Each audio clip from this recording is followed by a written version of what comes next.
So, yan ang aking hapunan.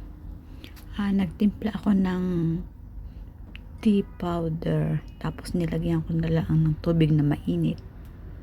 Kasi naka-complete mix na siya. Parang 3 in 1.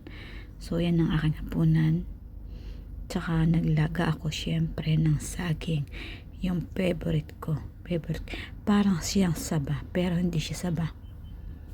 Yan. Hapunan ko na yan. So, di ba? Simpleng hapunan pero punong-puno ng masustansyang pagkain.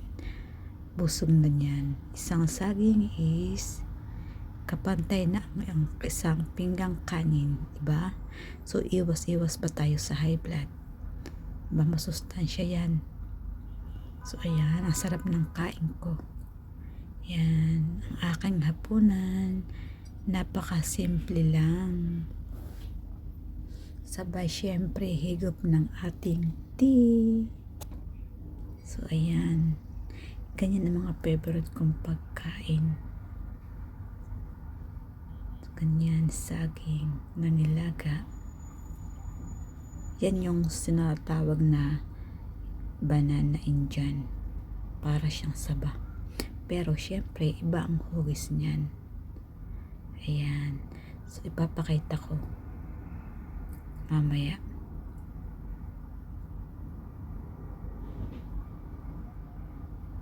Kung ano itsura ng kinakain kong ganyan.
So, ito yung aking kinakain.